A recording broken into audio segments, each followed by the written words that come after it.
Welcome to another Adventures in Eagle Territory. Today we are at Little Bluff Trail just outside of Trempealeau, Wisconsin, the beautiful little town located right along the Mississippi River just below us here. But behind me there's a trail that leads to the Little Bluff Mounds. Now the Little Bluff Mounds trail is a beautiful, easy trail for most everybody to be able to get to. It's a great opportunity to learn about the Mississippian culture that was in this area over 1,000 years ago. What's interesting is that south of us here, about 500 miles south, near St. Louis, Missouri, in Illinois, is a place that we call Cahokia Mounds. Cahokia Mounds, one of the largest settlements here in North America at one time, was over 30,000 people there at Cahokia. Now, I will not get into Cahokia today. Look it up. It's an amazing place, and also has a wonderful museum, an interpretive center, and grounds that you can tour to see. And remember, that's just outside of St. Louis, Missouri, in Illinois. Definitely worth checking out. But let's talk more about that culture. The Mississippians, about 1,000 years ago then, a certain group of folks left that area. Now, we don't know exactly why they left that area, whether they were forced out or whether they were asked to go out on some sort of a mission, but they were asked to go upriver to the place where the mountain whose foot bathes in the water. So the mountain whose foot bathed in the water is where they were to go to. That is approximately 500 miles downriver from us here, is where Cahokia is, and now right up over to my left here, if I were to look through the trees, I would be able to see what we now call Trempealeau Mountain. Once they reached that area, settlement was built in the town of Trempealeau itself. Most of that has been destroyed over time with the building of houses and streets and stuff like that, but there has been a lot of archaeological work done in Trempealeau, Wisconsin itself. But just above the town is this place called Little Bluff Trail, where there were 3 mounds that were built. Now, these mounds were built to align with the sun and the moon. Now, what's interesting is these mounds were built out of dirt. Basket loads of dirt. So remember, there were no payloaders, there were no dump trucks. There were people and baskets. They would take these baskets that each would weigh somewhere in the 40 to 50 pound range, and they would carry them to these areas where they would build these mounds. Now, it was estimated by archaeologists that it would take over 1.8 million baskets of dirt to make those 3 mounds. What were those mounds for? Were they burial mounds? Some of the mounds in the Midwest here were burial mounds, but these in particular appear to be some sort of a place where a spiritual leader was. This spiritual leader would definitely be there on those alignments of the sun and the moon and watching that. But more importantly, the archaeologists have figured that there was a fire that was kept burning there all the time for some sort of spiritual purposes. The common folks would live down in the villages below, and when they would need advice or they were ordered to come up to the top here, they would come up here to this. And right behind me here to the right is this little trail, where on each side of the trail then are these 2 borrow pits where the workers then would gather those basket loads of dirt and then take them. There would also be people there directing which soil they were supposed to be taking, because different soil colors meant different things. So there were different layers that were built, and so once they reached an area in the borrow pit of a certain color, they would then be directed to go to another area to get a different color, and they would add those layers through over time to build these mounds. And this is where that spiritual chief then would be.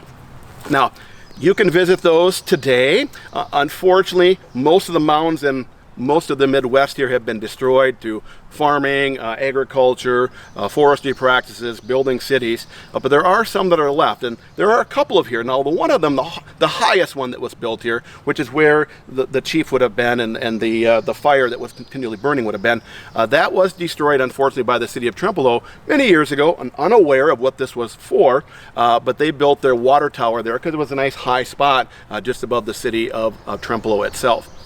So these are mounds here. I mentioned Cahokia Mounds, but we also have Effigy Mounds downriver from us here in Iowa as well. Also very cool place to visit, to see the mounds that are there. Now, there are mounds similar to here, but there they also have mounds that are built in the shape of animals. In particular, some are made of bears and some are of birds. Some are conical mounds, some are linear mounds. Years ago, the University of Wisconsin, one of the professors there was interested in finding out more about what these mounds were, because standing next to them it was kind of hard to tell what they were. You need to get above them and then also look at the whole outline. So what he did is he had the students there take lime from the that they would use on the field at the football field there. The students would take these 50-pound bags of lime and then carry them up to the mounds, and then they outlined them in white. Once they outlined them in white, then they had a pilot fly over with cameras and take images then, and then they could clearly see that there were bears and there was these birds. Now when we look at these birds today, as a bird watcher, I immediately see the wing shape of a falcon. Falcons have very sharply pointed wings. Those pointed wings allow them to gain that speed that they need in order to crush the prey, because when they're going after a duck, the pigeon, the Peregrine Falcon, for example, used to be called the duck hawk. It kills ducks right in the midair, and what it does, it goes in these fantastic dives because of these wing shapes. They can reach over 150 miles, over 200 miles per hour in a dive. And what they do is when they get to the duck, instead of like an eagle that grabs their food like this and then uses the talons to crush and kill, if the falcon were to keep its talons open like that, it would break its talons. So what it does instead is it punches it into a fist, and then it punches the duck, hopefully breaks the spinal column, and then it goes in and kills that. So imagine the Mississippian folks watching that overhead when peregrine falcons lived in that area, and they would see that extreme speed. So back to the bird that looks like a falcon to me, and more importantly to Bob Anderson. Many of you may know Bob Anderson from Decorah, who definitely created the worldwide fascination with eagle cams. Was done by Bob Anderson of the Raptor group down there.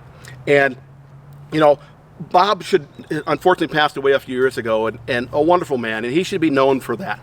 But more importantly, Bob, I think, would probably be better known for helping to reintroduce peregrine falcons back to the Midwest. He was a falconer, and he helped breed birds in human care to help bring the population back that we now see across the Midwest. And so thanks to Bob Anderson for that. Well, because of Bob Anderson's fascination with Effigy Mounds, because that is where they released some of the first birds, the first falcons, back in the wild after we almost lost the peregrine falcons due to DDT, just the same that we did with eagles. They released birds there at Effigy Mounds. Well, that is where Bob then became more and more interested in the Effigy Mounds shaped like a bird, that he was for sure, definitely was a falcon. And when he did more and more research, what he found is where a lot of these falcon mounds were, or which way they were facing, there were historic peregrine falcon eyries, or nesting sites, where peregrine falcons nested historically, and then once the peregrine falcons were brought back from the brink of extinction, were nesting again in those same areas near where those mounds were built. So it's pretty fascinating to think about. There was a time when 1,000 years ago or more, there were people in this area watching the sky as we bird watchers are doing today, and gaining inspiration, and then creating these beautiful works of art on the landscape that are still there for us to see. What they actually meant, we don't know. Archaeologists are still studying that. We really don't know. But what we do know is they're fascinating, and there are so many cool places to check out here in the Midwest that relate to the cultures that lived here long before we did and enjoyed this beautiful river valley.